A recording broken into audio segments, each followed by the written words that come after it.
वो सब हो गया ना। टोटोमेरिज्म पढ़ेंगे। देखो।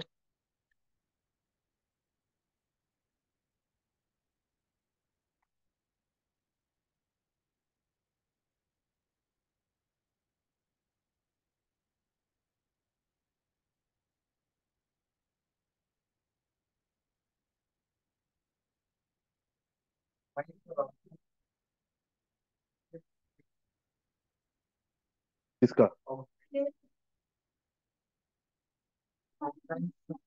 अगर नहीं कराया ना तो अभी हो जाएगी। इस साइड टोटोमेरिज्म को ही छोड़ा। हाँ। ए सुनो सुनो। टोटोमेरिज्म। इसमें इसमें चारों है। इसमें चार पांच बात पढ़नी होगी। क्या क्या होता है टोटोमेरिज्म, क्यों होता है, कब होता है, कैसा होता है। ये चारों क्वेश्चन पढ़ेंगे। Why wait, why, what, when and how.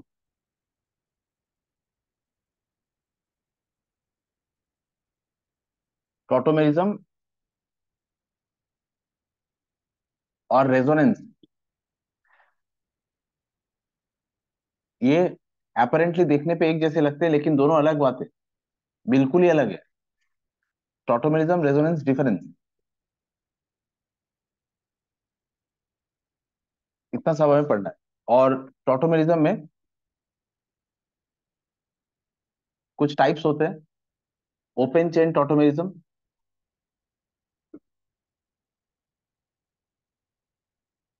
Ring chain tautomerism, valence tautomerism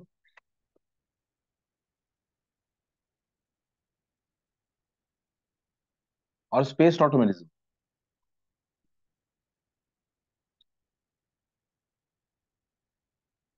उसमें ये दोनों पढ़ेंगे हम, ओपन चेन और स्पेस। ओपन चेन में भी फर्दर कैटेगरीज आ जाती है।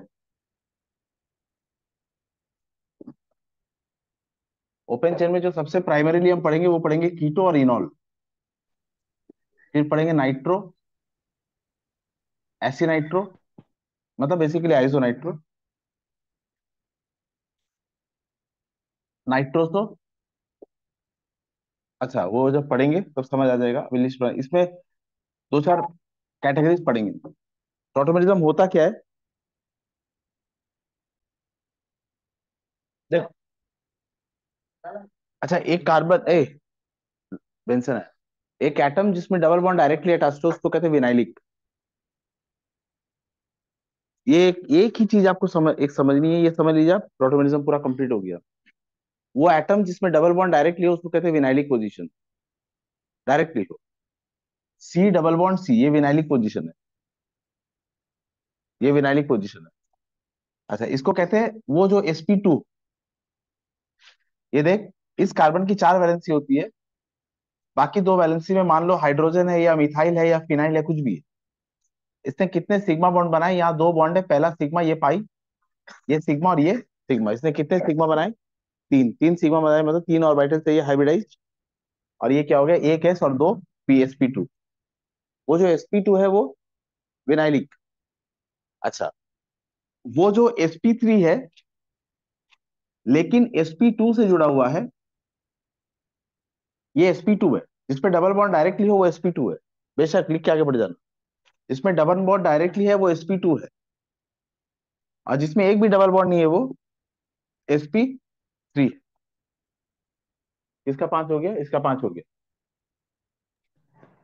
sp3 जो sp2 से जुड़ा है इसको कहते हैं एलाइलिक। মানে বুঝতে পারছি না। हाँ। हेलो। তো বললাম স্যার একটু জুম করবে, জুম। वेदांत, म्यूट करो खुद হ্যাঁ को। স্যার, বলছি একটু জুম করবে। नहीं, जूम नहीं होगा।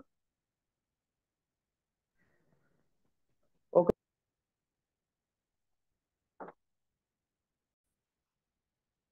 वो वो पोजीशन जो sp2 है वो विनाइलिक। और एक ऐसा एटम जो खुद sp3 है लेकिन sp2 से डायरेक्टली जुड़ा है, वो एलाइलिक। अच्छा, टॉटोमेरिज्म होगा, ये इकलौता कंडीशन है किसी भी मॉलिक्यूल में एक ऐसा अरेंजमेंट, sp3, sp2, sp2।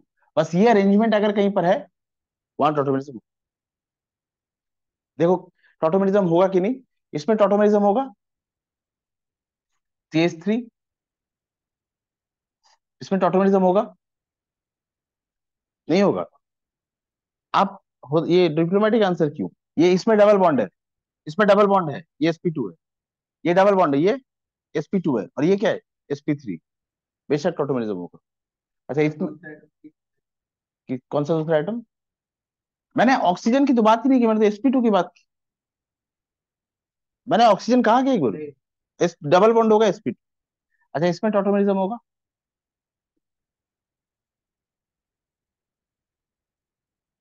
इसमें डबल बॉन्ड है, ये sp2 है, इसमें डबल बॉन्ड है, ये sp2 है, ये sp3 है, टॉटोमेरिज्म होगा। अच्छा इसमें टॉटोमेरिज्म होगा, sp3 है ये, sp3 sp2 sp2 sp2 sp2 sp3, tautomerism होगा। वो ये sp3 है, ये sp2 है, ये sp2 है, टॉटोमेरिज्म होगा। अच्छा इसमें भी टॉटोमेरिज्म होगा,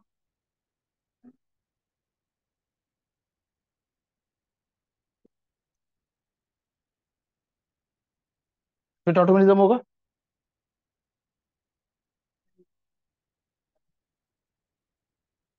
sp3 sp2 sp2 sp2 sp2 sp3, tautomerism होगा। समझ रही हो? अच्छा इस पे टॉटोमेरिज्म होगा। हाँ डबल बॉन्ड है ना एक, यहाँ एक लोन पेयर है, यहाँ एक लोन पेयर है। लोन पेयर हाइब्रिडाइज्ड ऑर्बिटल रखता है, ये लोन पेयर हाइब्रिडाइज्ड ऑर्बिटल रखेगा। ये सिग्मा बॉन्ड है, ये हाइब्रिडाइज्ड ऑर्बिटल रखेगा, ये पाई बॉन्ड है, ये sp2। हाँ, lone pair occupies hybridised orbital, sigma bond hybridised orbital, तीन हाइब्रिडाइज्ड ऑर्बिटल हो गए, मतलब sp2। इसमें होगा। अच्छा इसमें होगा क्या?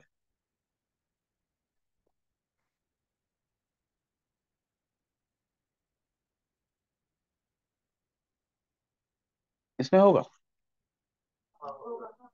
sp2 sp2 sp3 sp2 sp2 sp3। अच्छा इसमें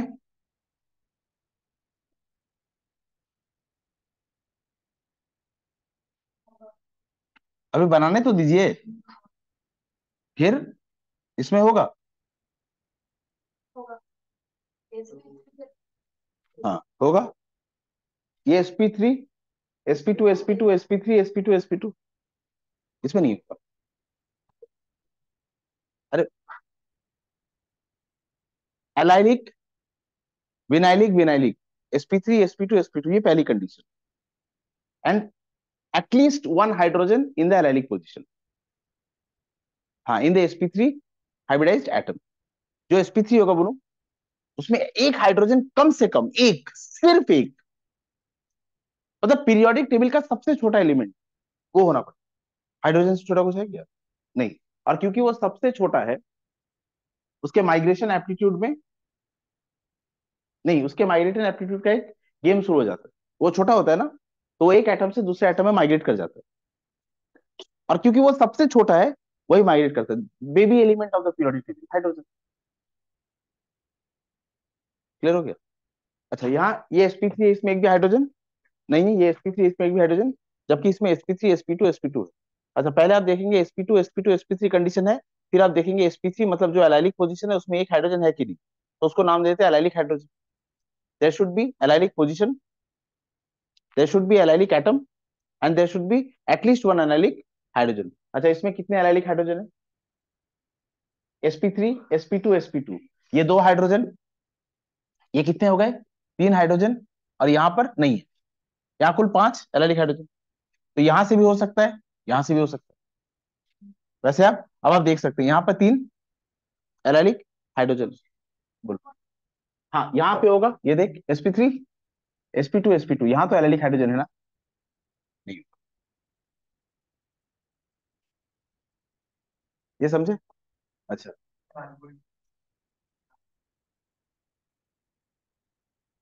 हाँ बोलो ना, क्या डाउट क्या हो तो बोलो। जो sp3 लोकेट कर रहे हैं हम जो कह रहे हैं ये sp3 है, वहां पर एटलीस्ट एक हाइड्रोजन होना। जो sp3 है उसको एलाइलिक बोल रहे हैं बाय डेफिनेशन, और एलाइलिक पोजीशन में कम से कम एक हाइड्रोजन होना, और कोई एलिमेंट नहीं, और कोई एटम नहीं, हाइड्रोजन हो। ठीक। अच्छा, क्योंकि हाइड्रोजन इन्वॉल्व होता है और वो H प्लस के फॉर्म में रहता है, तो हम प्रोटोट्रॉपिज्म भी कहते हैं, प्रोटॉन प्रोटोट्रॉपिज्म। इसके बहुत सारे नाम है, क्रिप्टोट्रॉपिज्म, डेस्मोट्रॉपिज्म। ये आज का आइसोमेरिज्म अपने 1885 का है, हम तो 2022 में पढ़ रहे हैं। हाँ, 1885 में, 1885 में लार ने ये डिस्कवर कर दिया था। लार लार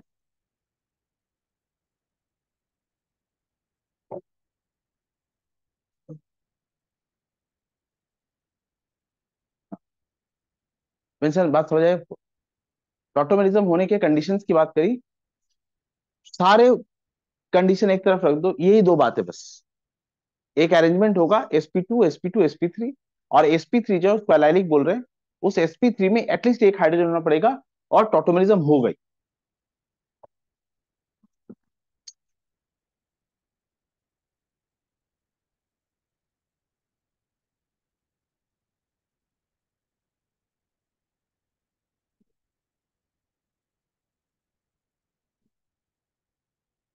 अच्छा, कंडीशन ऑफ टॉटोमेरिज्म में क्या कहते हैं हम, ये जो sp2 अरेंजमेंट है कोयल, हाँ, एक sp2 अरेंजमेंट होगा sp3 के साथ, दिस sp2 अरेंजमेंट, sp3 और sp2 में, ये जो sp2 होता है ये मोर इलेक्ट्रोनेगेटिव होता है,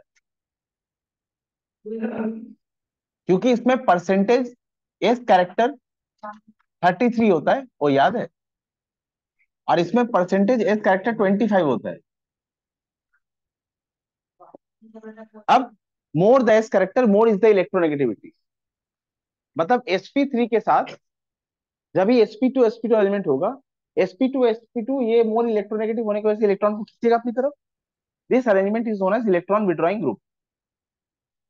ये जो sp2 अरेंजमेंट है, इसको हम बोलेंगे इलेक्ट्रॉन विड्रॉइंग। और कंडीशन ऑफ टॉटोमेरिज्म में वो नहीं लिखेंगे जो अभी हम डिस्कस करे थे, वो तो हमारी अंडरस्टैंडिंग है। What is the condition for tautomerism to take place, तो आप लिखोगे there must be presence of electron withdrawing group, there must B.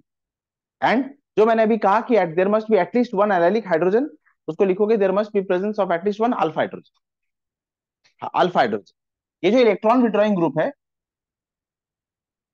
ये जो इलेक्ट्रॉन, इसको हम कहते हैं electron withdrawing group. Electron withdrawing group के बाजू वाले कार्बन को नोमेनक्लेचर में अल्फा बोलेंगे, और अल्फा कार्बन में क्योंकि ये हाइड्रोजन प्रेजेंट है तो इनको बोलेंगे अल्फा हाइड्रोजन। यहाँ कितने अल्फा हाइड्रोजन प्रेजेंट है, 3 अल्फा हाइड्रोजन। कंडीशन में ये लिखो, there must be presence of at least one electron withdrawing group.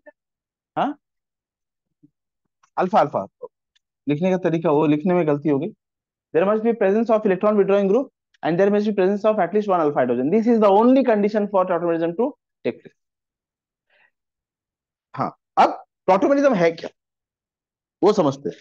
Tautomerism क्या होता है, जो अरेंजमेंट तुम लोकेट करोगे sp2 sp3 को एक नंबर नाम देना, sp3 sp2 sp2। जो sp3 एटम है उसको एक नंबर नाम देना, ये कितना हो जाएगा 2, ये कितना हो जाएगा 3। माइग्रेशन, अभी भी कहा था ना, there must be presence of at least one hydrogen in the allylic position और sp3। अच्छा, ये बस टॉटोमेरिज्म ये होता है, migration of that one hydrogen from sp3 to third atom, sp3 से कहा जाएगा थर्ड में, एंड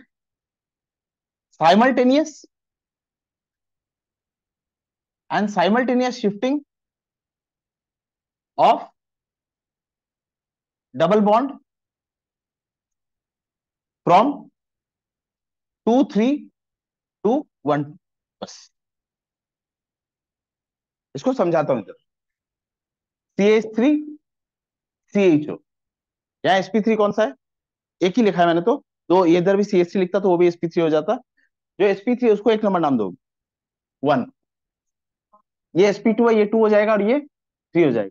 अच्छा, अब इसको पढ़िए क्या लिखा, migration of that at least one hydrogen, यहाँ तो 3 है, मुझे तो एक ही चाहिए था। Migration of one hydrogen to the third atom, CH3 C, आ रहा हूं। अच्छा, अब इस कार्बन को जहां एक डबल बॉन्ड है 2 3 पोजिशन में, simultaneous shifting of double bond from 2 3 to, अगर मैंने ये हाइड्रोजन उठाकर यहां रख दिया, इस कार्बन का ऑक्टेट इनकम्प्लीट हो गया ना। इस कार्बन में देखो अभी कितने इलेक्ट्रॉन्स है, 6। इसका ऑक्टेट कंप्लीट करना पड़ेगा। यहाँ जो डबल बॉन्ड है, इस डबल बॉन्ड को यहाँ शिफ्ट कर दो, सबका ऑक्टेट कंप्लीट हो गया। इसको डबल बॉन्ड करके ऑक्टेट कंप्लीशन मिला था, इस ऑक्सीजन को डबल बॉन्ड करके ऑक्टेट कंप्लीशन मिला था। मैं इस यहां से एक हाइड्रोजन दे दिया और ये डबल बॉन्ड यहां दे दिया, इसका भी ऑक्टेट कंप्लीट हो गया, इसका भी ऑक्टेट कंप्लीट हो गया। अच्छा अब बताइए क्या हुआ है, simultaneous shifting of A pi bond and migration of hydrogen atom from 1 to 3। इसको कहते हैं 1 3 माइग्रेशन। हाँ, इसको कहते हैं 1 3 माइग्रेशन। ये जो अभी अभी मैंने अभी तुरंत कहा, तत्काल कहा, यही टॉटोमेरिज्म। इसको बोल सकते हो simultaneous shifting of hydrogen from alpha carbon third atom, वो बोलने के लिए। हाँ।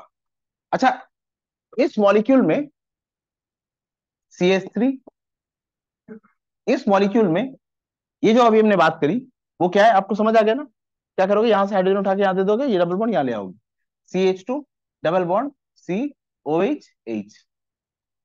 इसको देखो, ये वैसे तो एल्डिहाइड है, इस फॉर्म को हम कहते हैं कीटो फॉर्म, ये कीटो फॉर्म रहेगा। अच्छा, और ये एक ऐसा कार्बन है जिसका IUPAC नोमेनक्लेचर करोगे तो डबल बॉन्ड लिखोगे इन, और फिर OH के लिए लिखोगे ऑल। ये इनॉल अरेंजमेंट, ये कीटो फॉर्म, और इसको नाम देते हैं enol form, and this is known as keto enol tautomerism.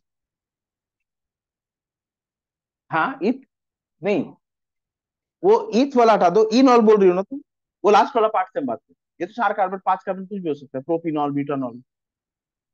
हाँ, मतलब ये वाला अरेंजमेंट तुम अगर IUPAC नोमेनक्लेचर करोगे तो ये बेशक इनॉल से एंड हो, enol. This is keto enol tautomerism. ऐसे और भी टाइप्स के होते, पहले हमको इसको पढ़ लेते। अच्छा, इसका डिफरेंस होता है रेजोनेंस, रेजोनेंस और इसमें, क्योंकि इसमें भी पाई बॉन्ड की शिफ्टिंग होती है, तो थोड़ा थोड़ा ये रेजोनेंस जैसा लगता है। अभी अपने रेजोनेंस पढ़ा नहीं है, ऐसा रेजोनेंस पढ़ चुके होते तो एक बार मन में आता है कि सर रेजोनेंस में ही पाई बॉन्ड की शिफ्टिंग होती है, इसमें ही पाई बॉन्ड की शिफ्टिंग होती है, तो रेजोनेंस जैसा है, लेकिन ऐसा नहीं है। रेजोनेंस की बात करते हैं अगर, कीटो फॉर्म और इनॉल फॉर्म में इंटर कन्वर्शन होता है। अगर थोड़ा सा एसिड दे दोगे या थोड़ा सा बेस दे दोगे तब, जिस मॉलिक्यूल में आपको ये अरेंजमेंट दिखेगा, जिस मॉलिक्यूल में आपको ये अरेंजमेंट दिखेगा sp3 sp2 sp2, उसमें थोड़ा सा एसिड और बेस कैटलिस्ट का काम करता है, और ये रिडीली इंटर कन्वर्टिबल फॉर्म, ये रिडीली इंटर कन्वर्टिबल फॉर्म, यहाँ एक इक्विलिब्रियम एस्टेब्लिश हो जाता है, और जहां इक्विलिब्रियम एस्टेब्लिश हो जाता है वहां मैथमेटिक्स ले जाते हैं, इक्विलिब्रियम कांस्टेंट किया जाता है।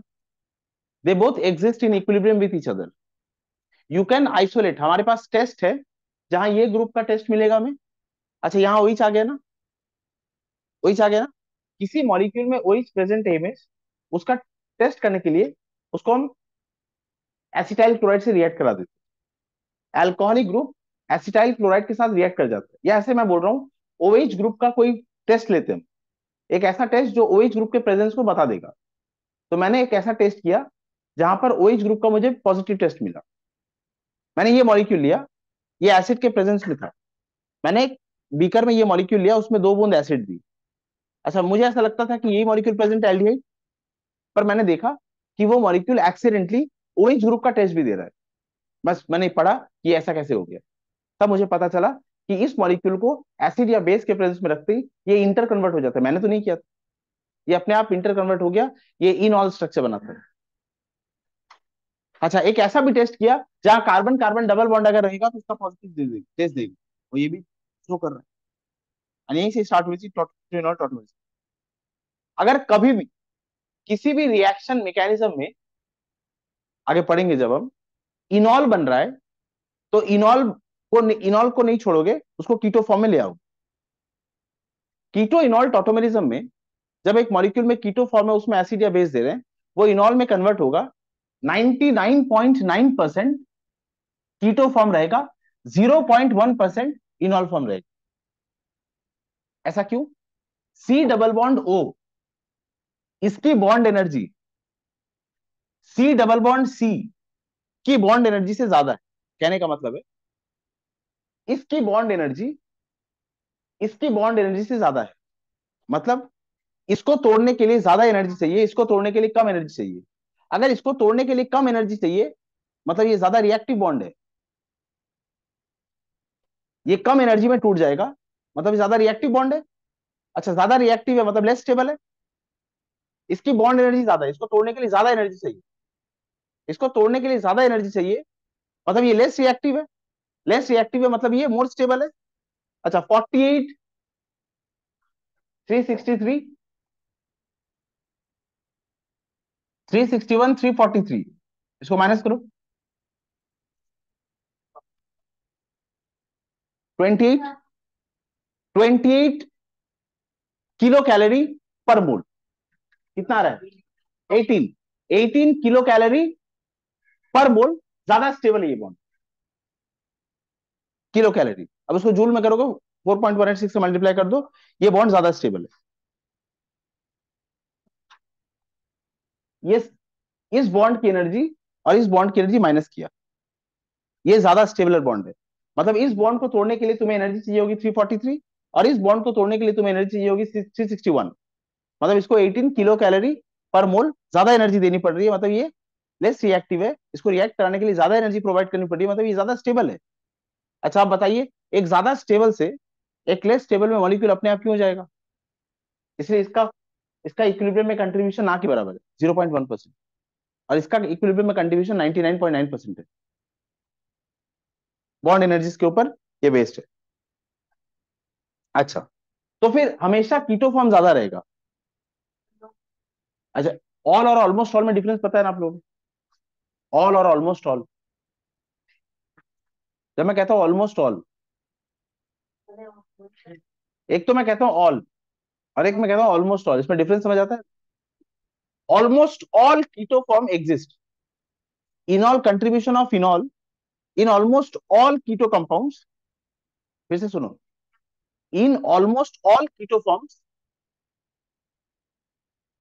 ऑल की, हाँ ए डबल एल, नहीं नहीं, in almost all keto forms,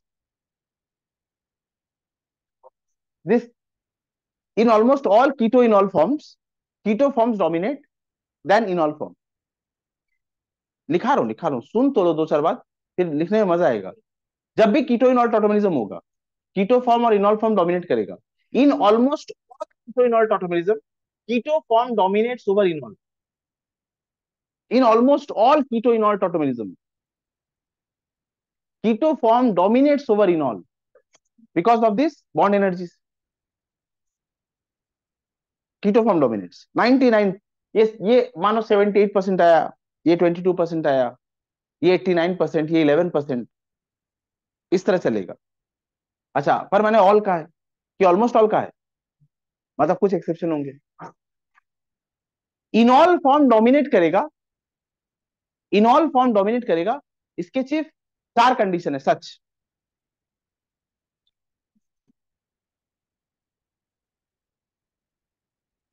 इसके सिर्फ चार कंडीशन। हाँ, सॉल्वेंट चेक कर लेना, मॉलिक्यूल में एरोमेटिसिटी आ रही होगी, मॉलिक्यूल में कॉन्जुगेशन आ रहा होगा, या मॉलिक्यूल में हाइड्रोजन बॉन्डिंग हो रही होगी। इनॉल फॉर्म बनने के बाद ये चार चीज चेक करते हैं। इन चारों में से अगर एरोमेटिसिटी आ गई भाई साहब, तो 100% इनॉल। हाँ, इसीलिए वहां क्या कहता, in almost all keto enol tautomerism keto form dominate. Keto enol में कीटो और इनॉल बना लेना, और फिर चेक करना इनॉल में सॉल्वेंट का इफेक्ट अभी नहीं बता रहा मैं, अगर एरोमेटिसिटी आ रही है तो चेक करना होगा, वो तो पढ़ाऊंगा अभी, वही पढ़ेंगे। एरोमेटिसिटी, कॉन्जुगेशन और हाइड्रोजन बॉन्डिंग, अगर इन तीनों में से कुछ काम करना शुरू किया इनॉल में। हाँ,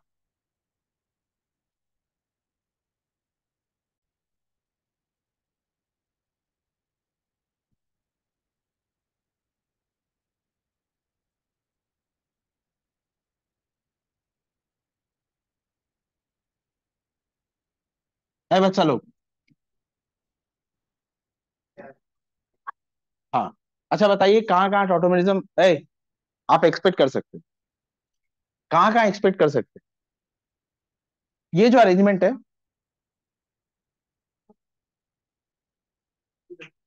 CH3, अभी नहीं, अभी और 5 मिनट पढ़ा देता हूँ फिर नोट्स बना दूँ। अच्छा इसमें टॉटोमेरिज्म होगा। हाँ, SP, SP3, SP2, और क्या होगा वो उसका जो टॉटोमर है वो बनाइए।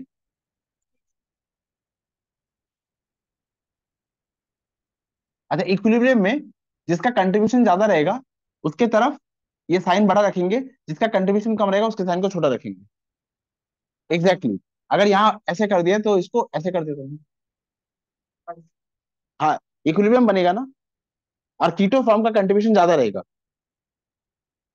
जिस फॉर्म का कंट्रीब्यूशन ज्यादा रहेगा, इसका मजा तो यही है। अगर मैं ऐसे करता हूं, एग्जैक्टली exactly, वो हम अनकॉन्शियसली सेम बनाते थे, इक्विलिब्रियम कंट्रीब्यूशन दिखाने के लिए एरोस को चेंज करेंगे। अच्छा अब मैं कीटो फॉर्म को ज्यादा प्रायोरिटी मैं नहीं दूंगा, बॉन्ड एनर्जी प्रायोरिटी देती है। तो ये क्या हो जाएगा, CH2 double bond COH H। हाँ। अच्छा CH3 CH2 N double bond हो। अब अच्छा लोग इसमें होगा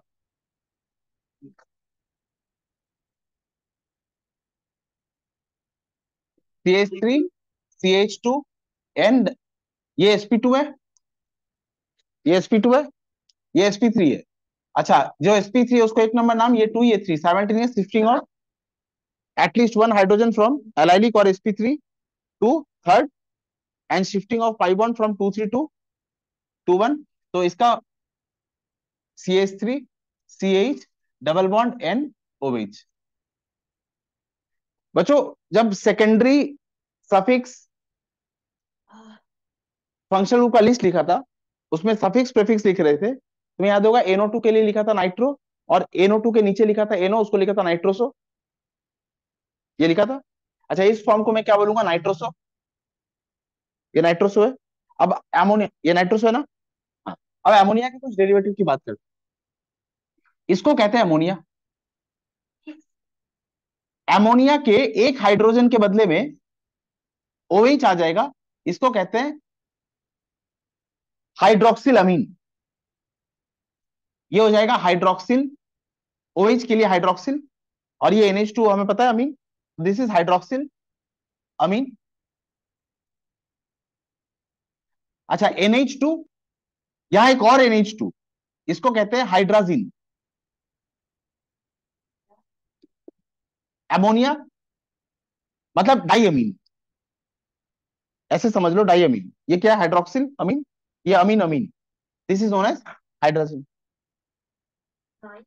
हाइड्राजीन, हाँ ZIN। अच्छा ये हाइड्रोक्सिल अमीन,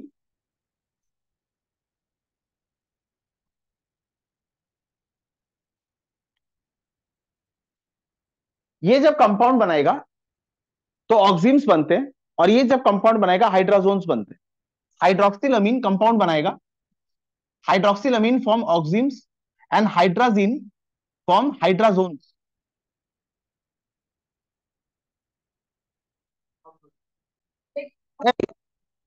ये हाइड्रोक्सिल अमीन जब रिएक्ट करता है, एक रिएक्शन दिखा रहा हूं, CH3 CH double bond O plus NH2 OH,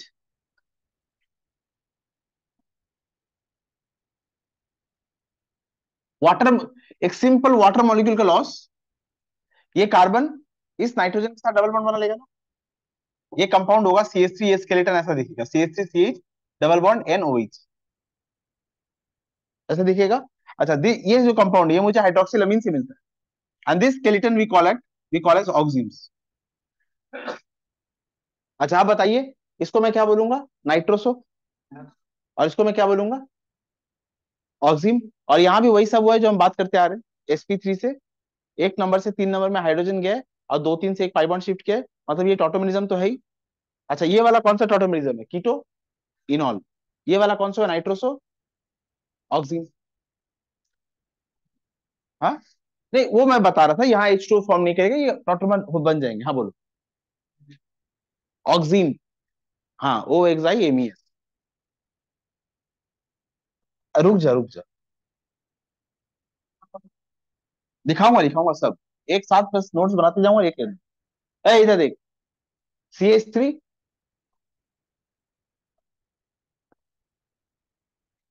CH3, CH2, N, double bond O, ये कोऑर्डिनेट बॉन्ड।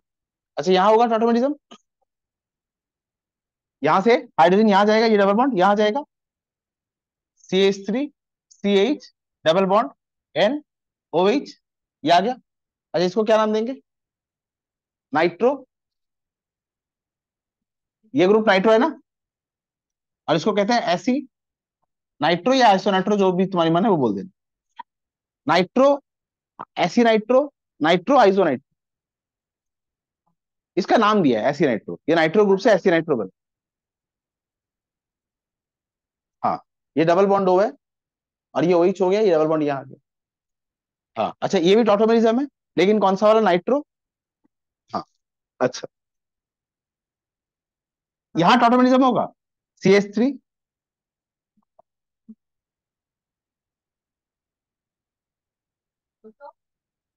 CH3 मत बात करो आपस में। अच्छा यहाँ टॉटोमेरिज्म होगा क्या? हाँ, ये अमाइड है ना, ये भी अल्फा हाइड्रोजन है, ये भी अल्फा हाइड्रोजन। यहाँ वाले अल्फा हाइड्रोजन इस वाले अल्फा हाइड्रोजन से ज्यादा एसिडिक है, दे आर मोर एसिडिक। हाँ, ये हाइड्रोजन का रिलीज इजी हो, वो मैकेनिज्म अभी हमें समझ भी आएगा। ये हाइड्रोजन रिलीज इजी हो, मतलब यहाँ जब टॉटोमेरिज्म दिखाऊंगा मैं, पॉसिबिलिटी जब यहाँ से और यहाँ से दोनों तरफ से होगी, तो वो हाइड्रोजन जो नाइट्रोजन से अटैच्ड है, वो इजीली एब्स्ट्रैक्ट हो जाएगा, वो इजीली निकल जाएगा। अच्छा, तो यहाँ टॉटोमेरिज्म कैसे दिखा दूंगा? sp3। अच्छा, अब CH3, C, OH, double bond, ये बन जाएगा ना। अच्छा, कार्बन नाइट्रोजन के डबल बॉन्ड को कहते हैं imine. Carbon nitrogen, nitrogen nitrogen double bond को कहते हैं एजो बॉन्ड।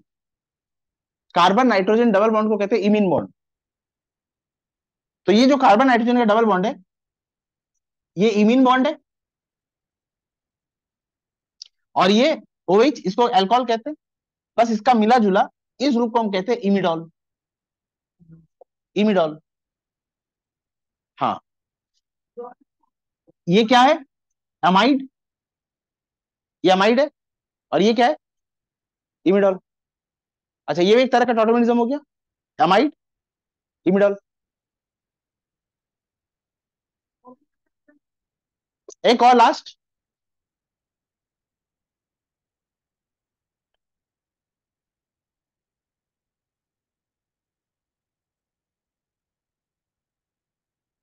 अच्छा, इतना जो पढ़ाया, इसमें टॉटोमेरिज्म का डेफिनेशन बता सकते हो? इस फॉर्म से इस फॉर्म का कन्वर्शन अपने आप होगा कि एसिड और बेस का प्रेजेंस है, एसिड और बेस का प्रेजेंस। हाँ, और टॉटोमेरिज्म जब मैं जनरली डिफाइन कर रहा हूं, तो मैं बोलूंगा क्या कीटो या इनॉल? नहीं, क्योंकि वो कीटो इनॉल तो एक टाइप है, ये भी एक टाइप है, ये भी एक टाइप है। सिर्फ टॉटोमेरिज्म क्या होता है, इसको कैसे डिफाइन करेंगे? व्हेन, अच्छा इसका मॉलिक्यूलर फॉर्मूला, इसका मॉलिक्यूलर फॉर्मूला सेम है। When a given molecular formula exist in two different structures. अच्छा, ये जो स्ट्रक्चर्स है, ये स्टैटिक है कि इक्विलिब्रियम में? इक्विलिब्रियम है, मतलब डायनामिक है, इंटर कन्वर्ट हो रहे हैं। When a given molecular formula, हम, हाँ बता, इसके पहले जितने आइसोमेरिज्म पढ़ रहे थे हम, उसमें अगर मैं C4H10 बनाता हूं, इसका ये एक स्ट्रक्चर बनता था, CH3, CH2, CH2, CH3। दूसरा structure CH3, CH, CH3, CH3। ये दोनों इंटर कन्वर्टिबल नहीं थे एसिड और बेस के प्रेजेंस में, ये इसका आइसोमर है, but they were not interconvertible to each other even in the presence of acid और बेस। अच्छा, these compounds having same molecular formula and are readily interconvertible structures in presence of acid or base। ये जो है, इसको isomerism पढ़ाते वक्त लिखा था ना, dynamic, tautomerism is dynamic and all other are static, इस वजह से लिखा था। समझ आई? क्या होगा टॉटोमेरिज्म का definition? When a given molecular formula exists into readily interconvertible structures in presence of, हाँ स्ट्रक्चर्स फॉर्म क्या लिख दे, when a given molecular formula exists in two readily interconvertible structures or two readily interconvertible forms in presence of acid or base acting as a catalyst. The two different structures are known as tautomers and the study is known as tautomerism. They are of different types. What are the types? Ketoenol, nitroso, oxime, amide, imidol, nitro, isonitro, अभी एक और पढ़ेंगे, हाँ अभी एक और पढ़ेंगे imine इनामीन, बस ये सारे टाइप्स। अच्छा उसमें, हाँ अब इसमें जो सबसे प्रिवेलेंट है, सबसे ज्यादा देखा गया है, पढ़ा गया है, जिसमें ज्यादा क्वेश्चन आते हैं, वो कीटोइनॉल है। पर ये भी टाइप के होते हैं। अच्छा ये बताइए, अलग से कुछ याद करने जैसे जरूरत, सब जगह एक ही कॉमन है, वो sp3 sp2 sp2। हाँ बोलो। हाँ sp3 होगा ना ये, sp2 sp2 sp3। इस नाइट्रोजन के ऊपर एक लोन पेयर है ना, एक लोन पेयर, ये दो और ये एक sigma bond, sp3 sp2 sp2। समझ समझ आ गया? अब डेफिनेशन से स्टार्ट करते हैं, चलो। हाँ अब जो मैं लिखूंगा आपको चीजें समझ आएंगी और नोट्स बनाने में भी मजा आएगा। हमें क्या क्या पढ़ना है वो मैं साइड में लिख दे रहा हूँ और टिक मारते जाते हैं। देखो कितना कुछ पढ़ चुके हैं। First, what is tautomerism? हाँ, कंडीशन फॉर टॉटोमेरिज्म,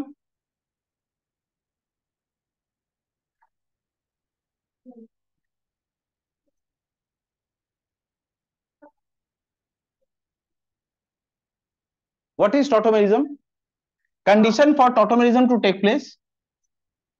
हाँ नंबर 3 वो नहीं लिखेंगे, उसके लिए मैंने कुछ और वर्ड्स यूज किए थे। Presence of one sp2 is electron withdrawing, presence of at least one electron withdrawing group, and there must be presence of at least one alpha hydrogen, लिखेंगे वही। हाँ, condition for tautomerism to take place, difference, difference of tautomerism, difference of tautomerism from resonance, number 4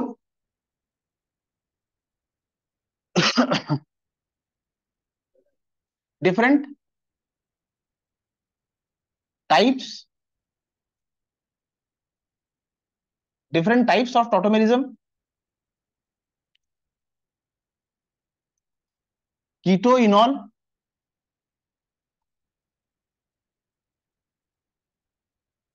tautomerism and percentage, keto and percentage enol forms, and factors affecting, and factors affecting keto and enol form, keto and enol। हमें इतना सब पढ़ना होता है।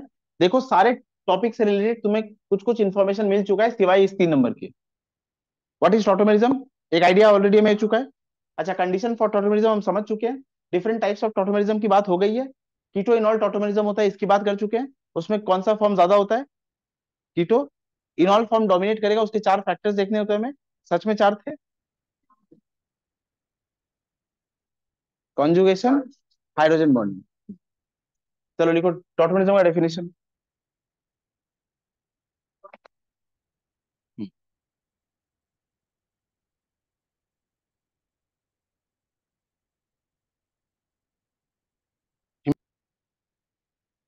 हाँ, when when a given, हाँ when a given molecular, when a given molecular formula exists in two readily interconvertible, in two readily interconvertible structures, bracket में लिख दे रहा हूं, exist in dynamic equilibrium,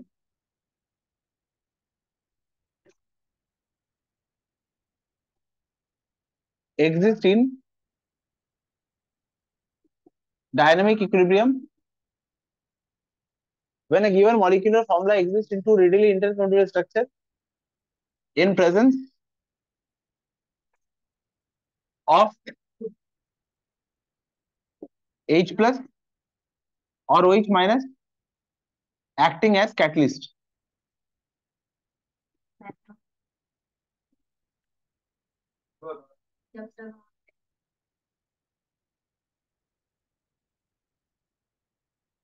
Condition for tautomerism to take place. मैं कुछ मिटा नहीं रहा हूँ.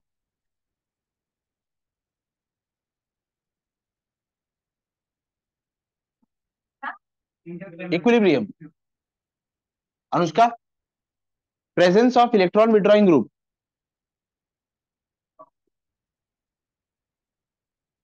There must be. हाँ, equilibrium.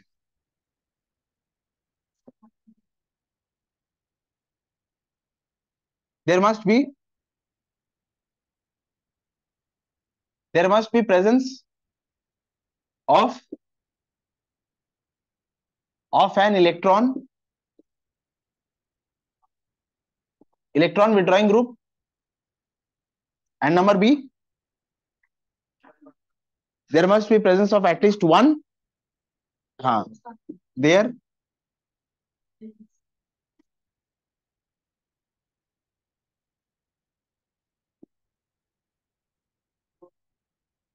must be presence of at least one alpha hydrogen. अच्छा, इलेक्ट्रॉन विड्रॉइंग ग्रुप क्या क्या होंगे मेंशन? वो अरेंजमेंट जो sp2 है ना, that arrangement which is sp2 will be electron withdrawing. क्योंकि दत्ता, मैं एक sp3 से एक sp2 और एक sp2 को जोड़ूंगा तो ये वाला ग्रुप की इलेक्ट्रोनेगेटिविटी ज्यादा होगी, ये इलेक्ट्रॉन विड्रॉइंग हो जाएगा. और क्योंकि ये इलेक्ट्रॉन विड्रॉइंग हो जाएगा, ये sp3 वाले हाइड्रोजन को एसिडिक कर देगा. ये भी पढ़ेंगे. अच्छा, और यहां मैंने क्या लिखा है, ये टॉटोमेरिज्म कहां होता है, H प्लस और OH माइनस में. मैं तुम लोगों को रिएक्शन मैकेनिज्म नहीं पढ़ा, यहीं से स्टार्ट करूंगा. 6 नंबर लास्ट पॉइंट रख रहा हूं. Mechanism of tautomerism. Number A, acid catalysed. Number B, base catalysed. Acid के प्रेजेंस में, बेस के प्रेजेंस में, दोनों प्रेजेंस में होता है.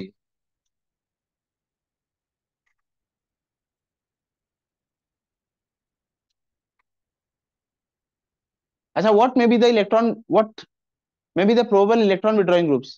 तुम बोलो क्या क्या हो सकता है. सी, इसको जो इलेक्ट्रॉन विड्रॉइंग ग्रुप है, इसको मैं शॉर्ट फॉर्म में लिख रहा हूं ऐसे, EWG, इलेक्ट्रॉन. हाँ, एक अरेंजमेंट बोलो ना. देखो, N डबल बॉन्ड हो, नाइट्रोसो, sp2 ये इलेक्ट्रॉन विड्रॉइंग होगा, very good. C double bond O, फिर NO2, ये sp2. अच्छा, साइनाइड C, ये भी टोटोमेरिज्म में पार्टिसिपेट करता है, लेकिन ये हम नहीं पढ़ेंगे, बस करता है. ऐसा कोई भी अरेंजमेंट, और टोटोमेरिज्म होगा. अब मुझे अलग से पढ़ने की जरूरत नहीं, मतलब देख के बता सकता हूँ कि होगा कि नहीं होगा. लिख लो, ये दो लिखो पहले. हाँ, A, mechanism of tautomerism and different types of tautomerism. पहले ये लिख लो, 4 नंबर पॉइंट. डिफरेंट,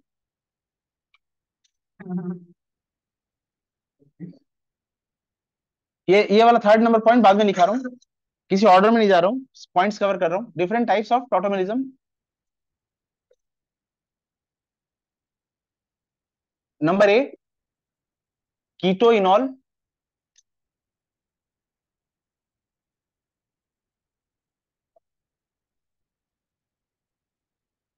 कीटो इनॉल टोटोमेरिज्म, CH3.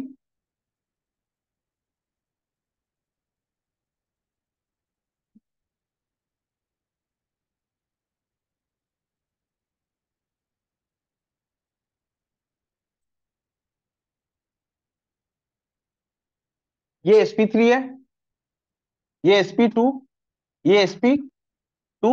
जो sp3 है उसको 1 नंबर नाम देंगे, ये 2, ये 3. Simultaneous shifting of shifting of pi bond and migration of hydrogen atom. अच्छा, ये जो पॉइंट्स लिखा रहा हूँ, ये रेजोनेंस और टॉटोमेरिज्म के डिफरेंस में भी लिखेंगे। यहाँ पे यहाँ पे क्या क्या होता है, simultaneous shifting of A pi bond and atom. यहाँ पे सिर्फ होता है simultaneous shifting of pi bonds. ये पहला डिफरेंस हो जाएगा। अच्छा, हाँ, यही तो कह रहा हूँ, ये सब लिखते लिखते पॉइंट्स बनते जाएंगे, फिर उसको कवर कर लेंगे। हाँ, प्लस माइनस साइन। अच्छा देखो, यहाँ एक प्यारा सा साइन दे सकते हैं। ये 1 नंबर 3 नंबर में जाएगा और ये इधर आ जाएगा, मतलब समझने के लिए। ये एच यहाँ से यहाँ चला जाएगा। अच्छा, ये कैसा दिखेगा, CH2 keto enol tautomerism. Number B,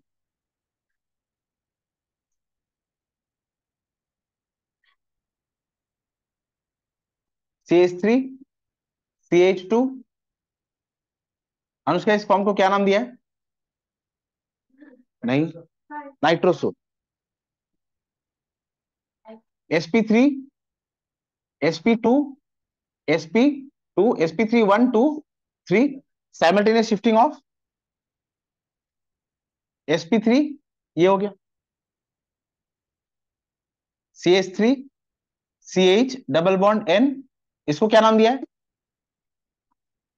नहीं, oxime, very good.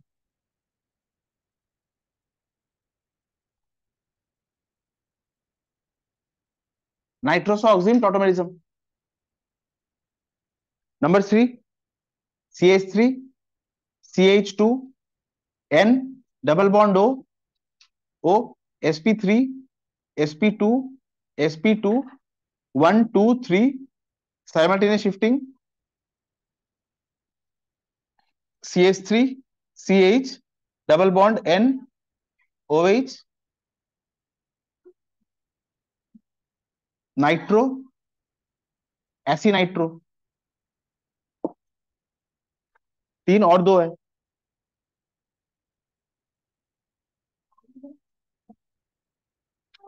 Fourth,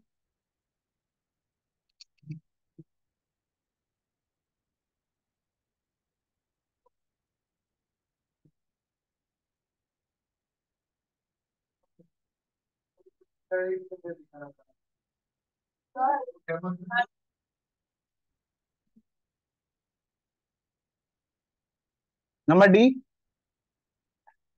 D क्या लिखा था? अरे डी क्या होगा, एमाइड। एमाइड क्या बनाएगा? इमिडॉल। हाँ, CH3 CO NH2।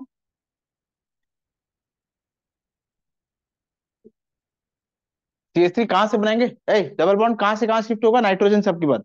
ये नाइट्रोजन की तरफ जाएगा और ये हाइड्रोजन आएगा। हाँ, CH3 C OH double bond NH, amide, imidol.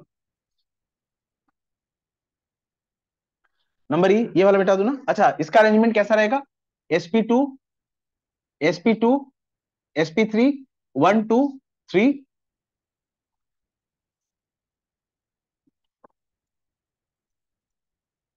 Number E, imine and इनामीन।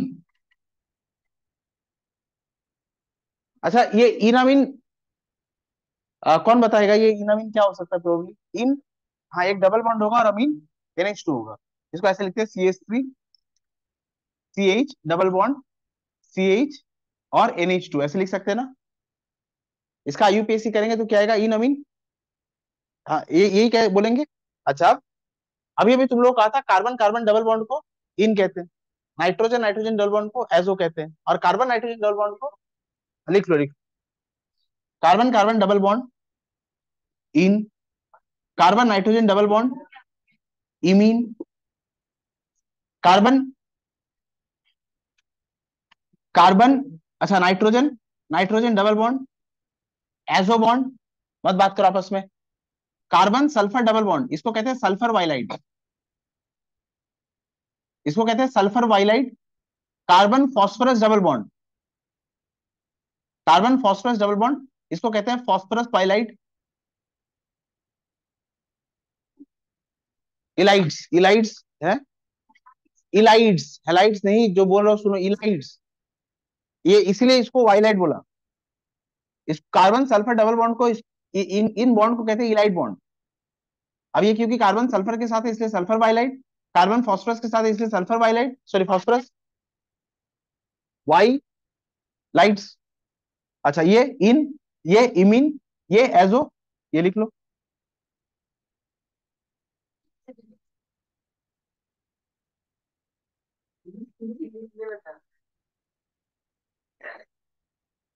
इधर देख, क्या बोलेंगे, इन,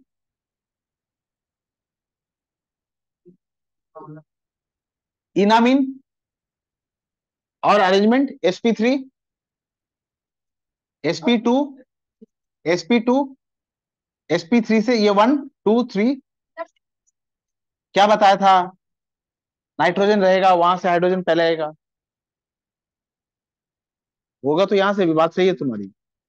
अच्छा ये कैसा बनेगा, CH3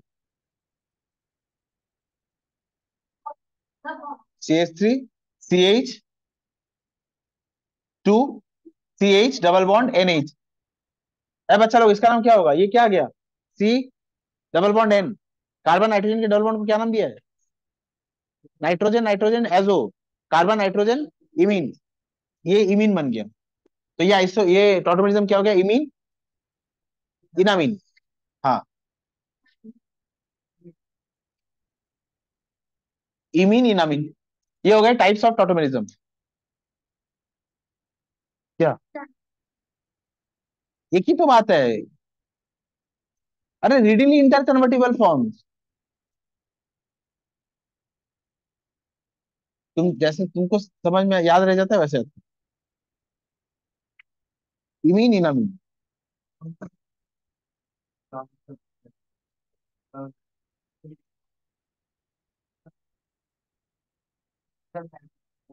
ये जब हम कार्बोनिल केमिस्ट्री पढ़ेंगे तब आएगा। नहीं,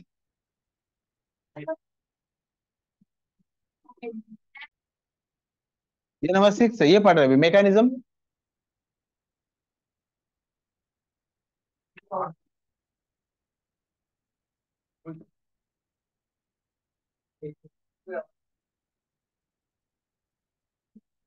मैकेनिज्म ऑफ टॉटोमेरिज्म। अच्छा एसिड कैटलाइस्ट का मतलब ये होता है कि एसिड देंगे, acid is responsible, acid is responsible for the proceedings of reaction but itself is not consumed। एक रिएक्शन एसिड के प्रेजेंस में होगा लेकिन एसिड खुद कंज्यूम नहीं होगा, वो कैटलिस्ट का काम करता है, उसको कहते हैं एसिड कैटलाइज। हाँ एसिड कैटलाइज पहले पढ़ रहे हैं, यहाँ थोड़ा सा स्टार्ट कर रहा हूँ, आदत बढ़ जाएगी। Acid catalyse reaction, acid catalyse mechanism. देखो अरे बच्चा लोग ये पहले कभी पढ़ा नहीं है, ये सोचने का ये जो सोचने का तरीका है, पढ़ने का तरीका, ये फर्स्ट टाइम शुरू कर रहे हैं। एक मॉलिक्यूल जो कीटो फॉर्म में है, इसको मैं एसिड दे रहा हूं मतलब H+, ये H+ खुद को कोऑर्डिनेट करेगा, कहीं बाइंड करेगा ऑक्सीजन के ऊपर केवल इलेक्ट्रॉन से लोन पेयर्स, ये H+ खुद को यहां बाइंड कर लेगा। ये एरो मैंने गलत दिखाया है, सिर्फ तुम लोग को समझाने के लिए बोला है कि H+ खुद को बाइंड कर लेगा। केमिकल रिएक्शंस में जब हम मैकेनिज्म लिखेंगे तो मैकेनिज्म में हमेशा एरो का डायरेक्शन जहां इलेक्ट्रॉन ज्यादा है वहां से वहां जाएगा जहां इलेक्ट्रॉन नहीं है।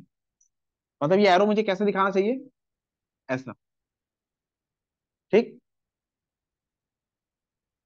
अब मैं कह रहा हूं जैसे ही मैंने इस मॉलिक्यूल में H+ दिया, एसिड ऐड किया, ये H+ जाके इसके साथ कोऑर्डिनेट हो, अब स्ट्रक्चर क्या बनेगा, CH3 C double bond OH, oxygen के ऊपर चार्ज क्या आ गया, पॉजिटिव, और ये क्या हो गया H। ये जो लाइन सब बोलना शुरू कर रहा हूँ, ये आगे 11 12 पूरी यही लाइन बोलेंगे। किसी भी इलेक्ट्रोनेगेटिव एलिमेंट के ऊपर अगर पॉजिटिव चार्ज आ जाता है तो उसकी इलेक्ट्रोनेगेटिविटी और बढ़ जाती है। किसी इलेक्ट्रोनेगेटिव एलिमेंट के ऊपर अगर पॉजिटिव चार्ज आ जाता है तो उसकी इलेक्ट्रोनेगेटिविटी को और बढ़ा देती है। हाँ, किसी इलेक्ट्रोनेगेटिव, सुन तो, इलेक्ट्रोनेगेटिव एलिमेंट मतलब उसकी इलेक्ट्रॉन के प्रति अट्रैक्शन बहुत ज्यादा है, उसके ऊपर पॉजिटिव चार्ज आ गया मतलब अब इसके इलेक्ट्रॉन के प्रति अट्रैक्शन और बढ़ गई क्योंकि इसके ऊपर पॉजिटिव चार्ज आ गया। इलेक्ट्रोनेगेटिव एलिमेंट मतलब इलेक्ट्रॉन चाहिए उसको, अब उसके ऊपर अगर किसी वजह से पॉजिटिव चार्ज आ गया, मतलब उसको इलेक्ट्रॉन और बैडली चाहिए, डेडली चाहिए उसको, और so any positive charge over electronegative element increases the electronegativity of the electronegative element, and any negative charge over electronegative element decreases the electronegativity of the electronegative element. अगर एक electronegative element के ऊपर किसी तरह से नेगेटिव चार्ज आता है तो वो उसकी इलेक्ट्रोनेगेटिविटी को कम कर देता है। मतलब ऑक्सीजन की ऑलरेडी इलेक्ट्रोनेगेटिविटी ज्यादा थी, अब इस पे पॉजिटिव चार्ज आ गया तो इसकी इलेक्ट्रोनेगेटिविटी और बढ़ गई। बच्चों इलेक्ट्रोनेगेटिविटी क्या होता है, क्लास 10 में पढ़ाया था, the tendency to attract the share pair of electron. अच्छा, ये सिग्मा शेयरिंग है, ये पाई शेयरिंग। सिग्मा नहीं टूटेगा, पाई टूटेगा। अब क्योंकि इसकी इलेक्ट्रोनेगेटिविटी बहुत बढ़ गई है तो ये सारे इलेक्ट्रॉन्स को अपनी तरफ खींच लेगा। हाँ, खींच लेगा। अच्छा, अब ये स्ट्रक्चर कैसा बनेगा?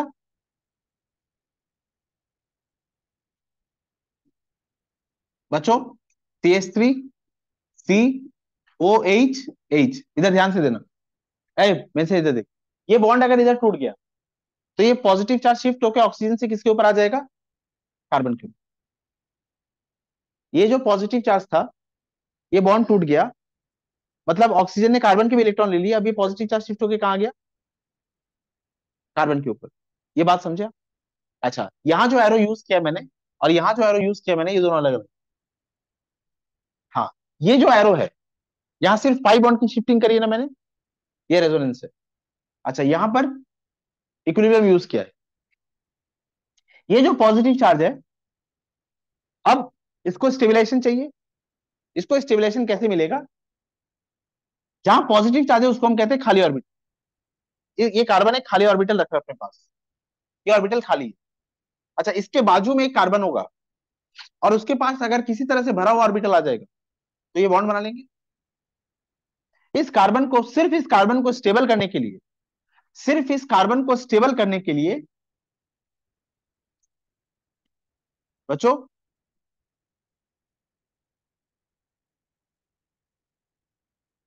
सिर्फ कार्बन को स्टेबल करने के लिए यहां से एक H प्लस का लॉस होगा। यहां से अगर H प्लस का लॉस होता है, इस कार्बन के ऊपर नेगेटिव चार्ज आ जाएगा, और कार्बन के ऊपर नेगेटिव चार्ज मतलब इसके ऑर्बिटल क्या हो जाएगा? फील्ड। और ये ऑर्बिटल क्या है? वैकेंट। तो अगर मैं यहां से H प्लस का लॉस दिखा देता हूं, यहां मैंने प्लस H प्लस किया था और यहां मैं क्या कर रहा हूं? Minus H plus. यहां क्या चार्ज आ जाएगा? नेगेटिव। ये पॉजिटिव, ये खाली ऑर्बिटल, ये भरा ऑर्बिटल। खाली भरा ऑर्बिटल एक क्या बना लेगा? खाली भरा ऑर्बिटल एक बॉन्ड बना लेगा। नहीं समझे? ये कार्बन के पास ऑर्बिटल खाली है, बॉन्ड। बॉन्ड, किसी बॉन्ड का आइडिया क्या है तुम्हारे लिए? क्या होता है बॉन्ड? अच्छा, ये बात सही बोली तुमने। ओवरलैपिंग ऑफ ऑर्बिटल ऑर्बिटल की कंडीशन क्या था? Those overlapping orbital must be vacant और must be containing some electrons. Some electrons. अगर इस ऑर्बिटल के पास एक इलेक्ट्रॉन है और इस ऑर्बिटल के पास एक इलेक्ट्रॉन है, ये आपस में बॉन्ड बना लेंगे। हाँ। अच्छा, इस ऑर्बिटल के पास एक भी इलेक्ट्रॉन नहीं है, इस ऑर्बिटल में दो इलेक्ट्रॉन है, एक बॉन्ड बनने के लिए दो इलेक्ट्रॉन चाहिए। यहाँ एक एक है, यहाँ एक भी नहीं है, यहाँ एक है, बॉन्ड नहीं बनेगा। यहाँ एक भी नहीं, यहाँ दो है। बैक बॉन्डिंग की बात बहुत अलग है। यहाँ एक भी इलेक्ट्रॉन नहीं है, यहाँ पर दो इलेक्ट्रॉन होंगे। एक बॉन्ड बनाने के लिए दो इलेक्ट्रॉन चाहिए। यहाँ मैं कह रहा हूँ नेगेटिव चार्ज है, यहाँ कुछ भी नहीं है, मतलब पॉजिटिव चार्ज, तो ये बॉन्ड बन जाएगा ना। बैक बॉन्डिंग की बात कहां से है तुम्हारे मन में? कहाँ था?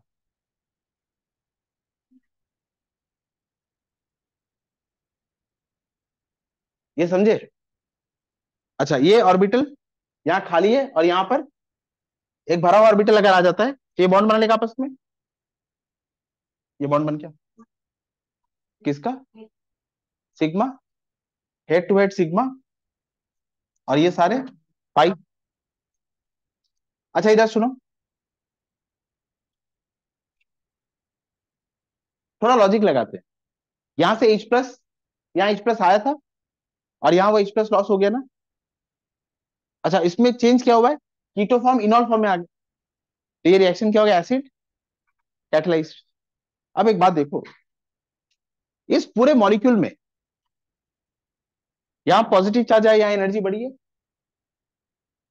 अच्छा, इस कार्बन में पॉजिटिव चार्ज है, presence of charge increases the energy. Increases the energy मतलब increases the reactivity and decreases the stability. अगर अगर ये कार्बन पे पॉजिटिव चार्ज आ रहा है और इसको किसी तरह से स्टेबिलिटी नहीं मिली, तो ये इस डायरेक्शन में जाना ही नहीं चाहेगा। इस कार्बन में इस डायरेक्शन में तुम जा रहे हो, तो कार्बन पे पॉजिटिव चार्ज आ रहा है, और इस कार्बन के पॉजिटिव चार्ज को अगर एक्सेप्शनली कोई स्टेबिलिटी नहीं मिली, तो इस मॉलिक्यूल की टेंडेंसी इस डायरेक्शन में जाने की ना के बराबर होगी। अच्छा, नहीं होगी ऐसा नहीं बोल सकते, कुछ तो होगी, पर ज्यादा नहीं होगी। इसलिए कहते हैं कीटो फॉर्म और इनॉल फॉर्म में, इनॉल फॉर्म के जाने के रास्ते में ये वाला स्ट्रक्चर बनता है, एंड ये चार्ज इनकी एनर्जी बढ़ाता है, स्टेबिलिटी कम करता है, इसलिए इनॉल की तरफ कम जाता है। तो कीटो और इनॉल फॉर्म में कौन ज्यादा डोमिनेट करेगा? ये 99.9% रहेगा, ये 0.1%। हाँ बोलो। सेकंड वाला, ये वाला स्ट्रक्चर, ऐ ये वाला स्ट्रक्चर और इस वाले स्ट्रक्चर में ये वाला स्ट्रक्चर ज्यादा अनस्टेबल है, इसलिए ये बनते ही तत्काल ही इसमें कन्वर्ट हो जाता है, पॉजिटिव चार्ज वो शिफ्ट करके कार्बन। तुम मुझे एक छोटी सी बात ये बताओ, इस स्ट्रक्चर में तुमने H प्लस दिया है, इस स्ट्रक्चर में तुमने H प्लस दिया है, इसको इलेक्ट्रॉन चाहिए, ऑक्सीजन के ऊपर लोन पेयर है, who would stop this H plus attaching itself to the oxygen atom? कौन रोकेगा? ये खुद को अटैच करेगा। अच्छा, ऑक्सीजन पे पॉजिटिव चार्ज आएगा ही। ये H प्लस जाते ही ये खुद को इस पे अटैच करेगा ही, ऑक्सीजन पे पॉजिटिव चार्ज आएगा ही। अब ऑक्सीजन की जब पॉजिटिव चार्ज बढ़ गया, ऑक्सीजन पे जब पॉजिटिव चार्ज आ गया, इसकी जब रिएक्टिविटी बढ़ गई, ये अपनी स्टेबिलिटी गेन करने के लिए वेट नहीं करेगा कि यहां से खींच लू यहां से खींच लू, जैसे भी स्टेबिलिटी मिल सके। वो सारे पॉसिबिलिटी में ये एक पॉसिबिलिटी है कि इलेक्ट्रॉन खोल लेगा और पॉजिटिव चार्ज यहां जाएगा। हम मैं तो बोल ही रहा हूँ उल्टा जाएगा, इसीलिए ये इक्विलिब्रियम 99.9% रहेगा, ये सिर्फ 0.1% रहेगा। हाँ, ये बनते ही इसमें कन्वर्ट हो जाएगा। अच्छा, हाँ फिर और बोलो, और कोई डाउट है तो बोलो।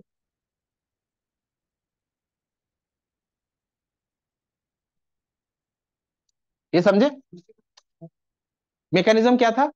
हमने बात की थी ना, two readily interconvertible form in presence of acid और बेस, ये H प्लस दिया, ये मैकेनिज्म लिख लो, ये एसिड कैटलाइज्ड है।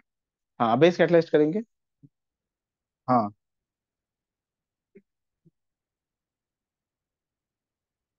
लेकिन नंबर बी। हाँ, क्या पांच में? ये वाला, इसमें अभी गया नहीं हूँ, अभी ये पढ़ा रहा हूँ, फिर ये लिखूंगा, फिर यहाँ जाऊंगा। ये अभी आज कंटिन्यू करूंगा, कल के क्लास में भी ये चलेगा। Number B, base catalysed, base catalysed mechanism.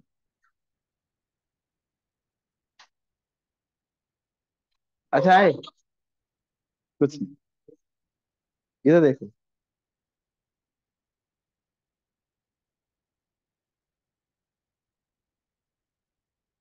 सुनो, ज्यादा इलेक्ट्रोनेगेटिव एलिमेंट कौन है? यहाँ पे ज्यादा इलेक्ट्रोनेगेटिव एलिमेंट कौन है? ऑक्सीजन। अच्छा, ये ग्रुप इलेक्ट्रॉन विड्रॉइंग है ना, क्योंकि इलेक्ट्रॉन विड्रॉइंग ग्रुप है, क्योंकि इलेक्ट्रॉन विड्रॉइंग ग्रुप है, इस इलेक्ट्रॉन विड्रॉइंग ग्रुप की वजह से, जो बात बोल रहा हूँ वो नहीं समझ आए तो बोलना, एक्सप्लेन करूंगा। इस इलेक्ट्रॉन विड्रॉइंग ग्रुप की वजह से इस कार्बन पे एक हल्का सा पॉजिटिव चार्ज आएगा, ये क्योंकि इलेक्ट्रॉन विड्रॉइंग ग्रुप है, ये इलेक्ट्रॉन विड्रॉइंग टेंडेंसी रखता है, इसकी वजह से इस कार्बन पे एक स्लाइटली पॉजिटिव चार्ज आएगा। अच्छा, इस कार्बन पे अगर स्लाइटली पॉजिटिव चार्ज आ गया, तो ये कार्बन क्या करेगा दत्ता? इस हाइड्रोजन से इलेक्ट्रॉन पुल करेगा, बस इलेक्ट्रॉन को अपने मन ही मन पार्शियली शिफ्टेड मान लो, ऐसे मान लो, ये सी डबल बॉन्ड हो H, ये CH2H, दत्ता ये इलेक्ट्रॉन विड्रॉइंग ग्रुप है बेटा, ये इलेक्ट्रॉन पुल कर रहा है, इस कार्बन पे एक हल्का सा पॉजिटिव चार्ज आएगा, किसी इलेक्ट्रोनेगेटिव एलिमेंट के ऊपर पॉजिटिव चार्ज आने पर उसकी इलेक्ट्रोनेगेटिविटी पहले की तुलना में और ज्यादा बढ़ जाती है। अब इसकी इलेक्ट्रोनेगेटिविटी बढ़ गई, तो ये इस हाइड्रोजन से इलेक्ट्रॉन पुल करना शुरू करेगा। अब ये अगर हाइड्रोजन से इलेक्ट्रॉन पुल करना शुरू करेगा, तो ये H क्या बन जाएगा? H plus. ये इलेक्ट्रॉन शिफ्टिंग आप समझे,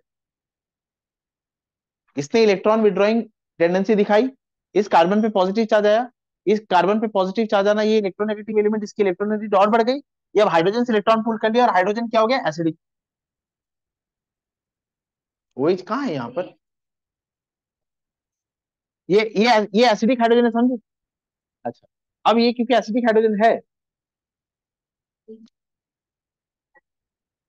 ये हाइड्रोजन H प्लस हिसाब से नहीं रहेगा, पर मैं इसको एसिडिक हाइड्रोजन बोल सकता हूँ। अच्छा, किसी भी इलेक्ट्रॉन विड्रॉइंग ग्रुप के बगल वाले कार्बन को अल्फा कार्बन कहते हैं, एंड ये लाइन है, alpha hydrogen are acidic, alpha hydrogen are acidic. Tautomerism में यही कंडीशन बार बार काम करता है। हम क्या कह रहे थे, sp2 sp2 sp3, there should be at least one hydrogen, and ये हाइड्रोजन क्या हो जाएगा, एसिडिक। क्लियर हो गया। अच्छा, अब क्योंकि एसिडिक हाइड्रोजन है, तो आपको याद होगा क्लास 10 में बोली हुई बात, which is the fastest reaction in organic chemistry, मतलब केमिस्ट्री, एसिड बेस रिएक्शन। अब मैं इसको क्या दे रहा हूं, OH माइनस। अच्छा, पूरे पीरियोडिक टेबल में, हाँ पूरे पीरियोडिक टेबल में which is the baby element, hydrogen baby element. अच्छा, हाँ, ये देखो, बेबी को बेबी को बेस पसंद है। अरे यही तो है, बेबी को बेस पसंद है।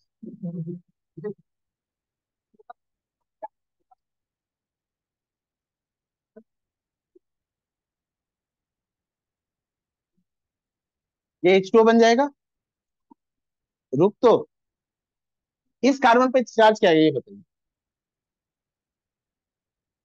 H प्लस चला गया, यस, इस कार्बन पे चार्ज आएगा नेगेटिव, और ये, हाँ, और ये स्ट्रक्चर बन गया। Again, the presence of charge increases the energy, increases the reactivity, decreases the stability. किसी भी तरह से ये चार्ज को डीलोकलाइज कर दो। आप मुझे एक बात बताइए, एक ज्यादा इलेक्ट्रोनेगेटिव एलिमेंट इस सिस्टम में है, एक लेस इलेक्ट्रोनेगेटिव एलिमेंट भी इसी सिस्टम में है, नेगेटिव चार्ज। इसके पहले जो किया था बेंसन, उसमें ऑक्सीजन के ऊपर पॉजिटिव चार्ज था, तो मैंने उल्टा किया था। पॉजिटिव चार्ज एक मोर इलेक्ट्रोनेगेटिव एलिमेंट के ऊपर शोभा कम देता है, तो ये पॉजिटिव चार्ज शिफ्ट होकर कहा गया था, कार्बन पे। अच्छा, नेगेटिव चार्ज के लिए उल्टा होगा, एक लेस इलेक्ट्रोनेगेटिव एलिमेंट के ऊपर नेगेटिव चार्ज है, जबकि उससे ज्यादा इलेक्ट्रोनेगेटिव एलिमेंट बैठा हुआ है। ये बात ठीक नहीं है, तो क्या करते हैं, इस चार्ज को ट्रांसफर करा देते हैं। किसके ऊपर, किसके ऊपर, ऑक्सीजन के ऊपर। एंड ये ट्रांसफरेंस कैसे होगा, ए खाली भरा, इधर सुन, ये पाई बॉन्ड है, ये पाई बॉन्ड है। अच्छा, इस पाई बॉन्ड को मैं ऐसे तोड़ देता हूं, तो ये वाला ऑर्बिटल क्या हो जाएगा, खाली, और ये वाला ऑर्बिटल क्या हो जाएगा, भर जाएगा। और क्योंकि ये वाला ऑर्बिटल भर जाएगा, और सुन तो यार, 2 मिनट सुन तो, इस बॉन्ड को ऐसे तोड़ दे, ये ऑर्बिटल क्या हो जाएगा, भरा हुआ, ये क्या हो जाएगा, खाली। अच्छा, ये क्या है, भरा हुआ, ये खाली भरा ऑर्बिटल क्या बना लेगा, बॉन्ड। तो मैं क्या कर रहा हूँ, CH2 डबल बॉन्ड C, और ये चार्ज क्या हो गया, नेगेटिव, और फिर ये क्या हो गया, H। ये समझे, ये समझे। अच्छा, ये हमने क्या बनाया था मीडियम में, वाटर। ये जो ऑक्सीजन के ऊपर नेगेटिव चार्ज आया है, ये मीडियम में जो वाटर प्रेजेंट है, ये OH माइनस, ये O माइनस, मीडियम से H ले लेगा, तो अब स्ट्रक्चर क्या बनेगा, CH2 double bond C, OH, H। अब बाकी क्या मिल जाएगा बेटा, OH माइनस, समझे। यहाँ पे, यहाँ OH माइनस आके रिएक्शन स्टार्ट किया था, OH माइनस तुम्हें दोबारा मिल गया, मतलब ये क्या है, कैटलिस्ट, और ये बेस था, बेस कैटलाइज मैकेनिज्म, कीटो किस में कन्वर्ट हो गया, इनॉल। क्लियर हो गया, ये बेस कैटलाइज मैकेनिज्म लिख लो। हाँ, हाँ, बेस में, ये, हाँ, ये बेस की तरह काम करता है, लिख लो। हाँ, सर। Tautomerism and resonance. एक रेजोनेटिंग स्ट्रक्चर बनाते हैं और डिफरेंस समझते हैं। देखो इधर, एक राइम बताई थी लास्ट क्लास में, याद है, double bond single bond double bond, double bond single bond double bond single bond double bond single bond, ये एक राइम है। अगर आपको कहीं ये दिखता है, वहां रेजोनेंस होता है। देखो कैसे, अगर तुम ऐसा बोल पा रहे हो, मतलब वहां कॉन्जुगेशन है, वहां रेजोनेंस है। हाँ देखो, CH2 double bond CH double bond CH2, hero इधर देख, double bond single bond double bond. अच्छा, वो जो तुम सोच रहे हो होगा वही होगा, खाली भरा, खाली भरा, देख। अरे ये ऑर्बिटल ऐसे खुल गया, ये बॉन्ड ऐसे खुल गया।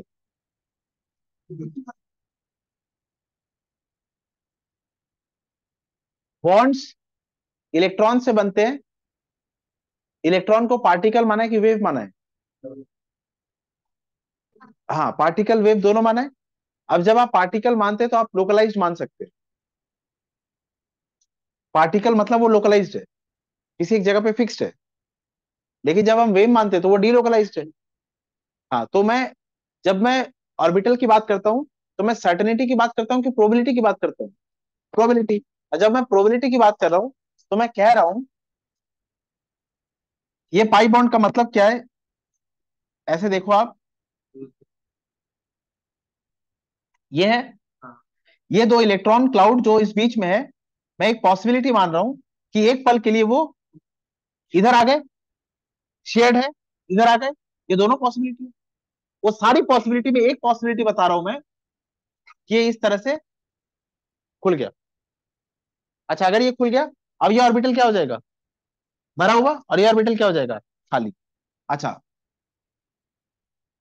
CH2, CH ये ऑर्बिटल खाली हो गया, और ये ऑर्बिटल CH2 ये ऑर्बिटल भर गया, ये नेगेटिव चार्ज। अच्छा, अब इस केस में भी बोलो हम ये बात कर सकते हैं। इसको मैं ऐसे खोल देता हूं तो ये स्ट्रक्चर कैसा बनेगा? CH, बस बात करो आपस में। अच्छा, ये CH2 ये पॉजिटिव चार्ज, ये CH ये नेगेटिव चार्ज, ये CH पॉजिटिव चार्ज, ये CH2 ये खाली ऑर्बिटल है, और ये नेगेटिव चार्ज। देखो कुछ नहीं किया, बस मैंने इस बॉन्ड को खोला, ये चेंज दिखाया। अच्छा, फिर इसको भी खोल दिया, ये बनाया। अच्छा, इस मॉलिक्यूल का ये भी एक स्ट्रक्चर है, इस मॉलिक्यूल का ये भी एक स्ट्रक्चर है ना, ये समझी? हाँ, एक मिनट, अभी कुछ मत बोलो, 2 मिनट सुन लो। लेकिन हम ये स्ट्रक्चर्स नहीं बनाते, ये स्ट्रक्चर्स नहीं बनाते, ये स्ट्रक्चर क्यों बनाते हैं? तो हमारी कुछ रीजनिंग है। इस मॉलिक्यूल का ये भी एक स्ट्रक्चर है। जब आपके पास एक ही मॉलिक्यूल के 10-20 स्ट्रक्चर होंगे तो सबसे पहले आप वो स्ट्रक्चर बनाएंगे जहां कोई चार्ज का अपीयरेंस नहीं, वो ज्यादा स्टेबल है। चार्ज का कोई अपीयरेंस नहीं। अच्छा, यहां देखो खूब सारे चार्ज है, मतलब ये इन स्ट्रक्चर्स में से लीस्ट स्टेबल है। अच्छा, यहाँ 4 चार्ज, यहाँ 2 चार्ज है, और यहाँ कोई चार्ज नहीं, जबकि ये इसी मॉलिक्यूल का एक स्ट्रक्चर है। Who would stop from this structure getting converted into this structure? At any given point of time मैं मान सकता हूं कि ये स्ट्रक्चर इसमें एग्जिस्ट करेगा, लेकिन इसमें रहने की टेंडेंसी की ज्यादा होगी क्योंकि इस स्ट्रक्चर में एक भी चार्ज नहीं, इसमें चार्ज है, बट ये स्ट्रक्चर भी इसी का है। अच्छा, ये जो स्ट्रक्चर्स मैंने बनाए, इस नेट चार्ज जीरो होने से मतलब नहीं है, चार्ज का अपीयरेंस है स्ट्रक्चर, और नेट चार्ज जीरो होगी, इलेक्ट्रिकल न्यूट्रलिटी तो होगी, ये बात करेक्ट। ये जो स्ट्रक्चर्स है ना, इनको हम कहते हैं हाइपोथेटिकल। यहाँ जो एरो मैंने यूज किए वो एक बोल्ड लाइन है सेपरेटेड बाय 2 एरो हेड्स। और टॉटोमेरिज्म में भी पाई बॉन्ड शिफ्ट किया था, यहाँ भी पाई बॉन्ड शिफ्ट करा। अच्छा, इसका एक स्ट्रक्चर और बनाता हूं। ये वाला पार्ट मिटा रहा हूँ।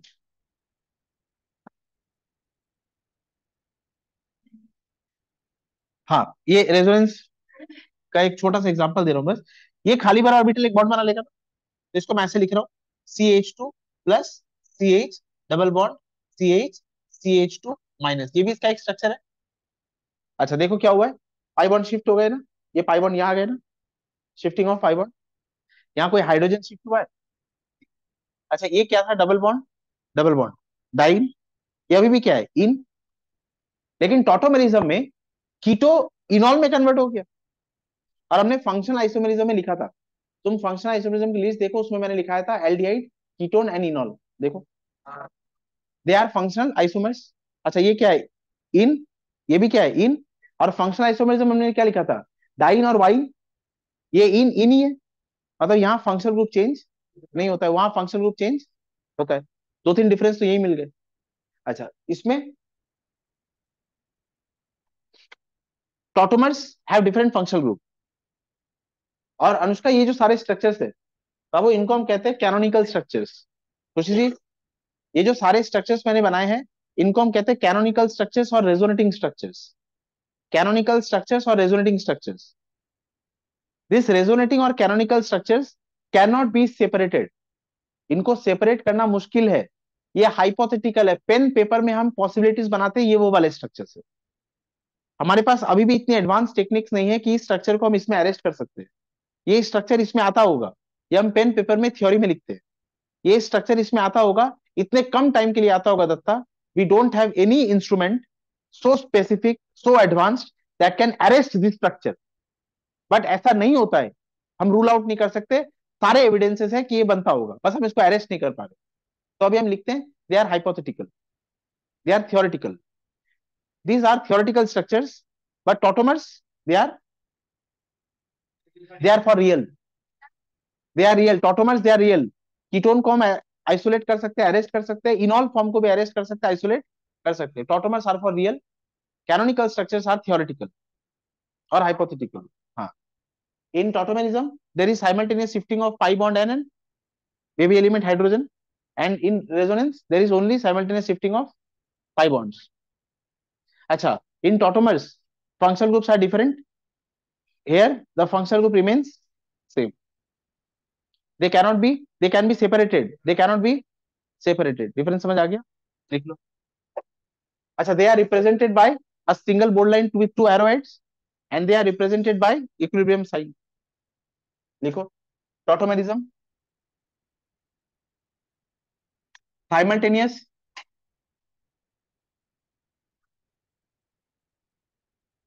simultaneous movement, simultaneous movement of a pi bond and hydrogen atom, movement of movement of movement of pi bonds only. Number two,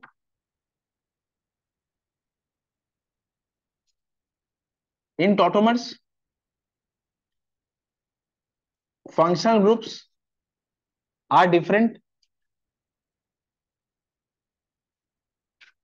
in resonating or canonical structures. In resonating or canonical structures functional groups remains same. Number three,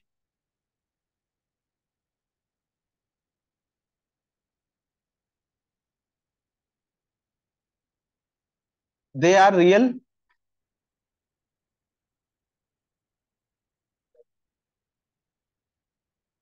structures, are real, हाँ, structures are hypothetical. Number four, number four क्या बताया? Structures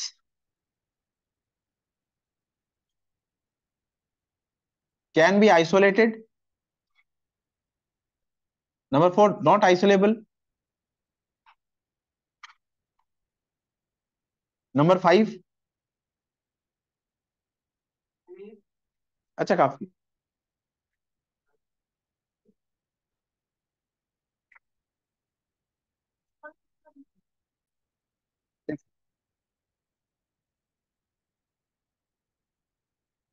represented by equilibrium sign, represented by a single bond line with double arrowheads. Number five. Number six, ये बताइए canonical structures बनाते वक्त F G लिखा तो है, ये फंक्शनल ग्रुप्स नहीं लग रहे? अच्छा ये बताइए, तुम बोलो, जब मैं कैनोनिकल स्ट्रक्चर्स बना रहा था तीन चार, तो एटम्स मतलब न्यूक्लियस के पोजीशन में कोई चेंज आया था? सारे न्यूक्लियस का पोजीशन जो जहां था वैसा ही था. There is no change in the nucleus, no change in the position of nucleus of any atom. लेकिन जब हम टॉटोमेरिज्म करते हैं तो हाइड्रोजन वो चेंज हो जाता है. There is no change in the position of nucleus of any atom, change in the position of nucleus of one atom hydrogen. Position, हाँ, position of nucleus of all atoms does not remain same, does not remain same, position of nucleus of all atoms remains exactly same. Resonating और canonical structures में bond length, bond length varies, और यहां bond length remain same, bond length remains same. ये जो 7 number point है, ये मैं geometrical isomerism एक क्लास के बाद शुरू करूंगा, उसमें आपको क्लियर हो जाएगा ये पॉइंट क्या है दरअसल। क्या बच गया? Percentage keto and enol. हाँ, वो पूरा एक टॉपिक है, वो कल क्लास में कंप्लीट करेंगे। बस एक छोटा सा क्वेश्चन पूछूंगा, उसका आंसर देके क्लास डिस्कस करते हैं। जब हम जब हम रेजोनेटिंग स्ट्रक्चर्स बनाते हैं, तो ये सारे एटम्स का न्यूक्लियस के पोजीशन में कोई चेंज नहीं आएगा। अगर एक भी न्यूक्लियस के पोजीशन में चेंज आ गया, तो वो स्ट्रक्चर कैनोनिकल स्ट्रक्चर नहीं, वो गलत हो गया। अगर हम बेंजीन के रेजोनेटिंग स्ट्रक्चर्स बनाएंगे, ये न्यूक्लियस के पोजीशन में कोई चेंज कभी नहीं आएगा। लेकिन टॉटोमेरिज्म में एक हाइड्रोजन का पोजीशन का चेंज हो रहा है, शिफ्टिंग हो रहा है। हाँ,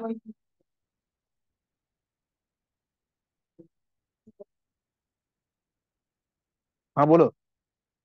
नहीं, नहीं पूछ। बस एक छोटा सा क्वेश्चन पूछूंगा। हाँ,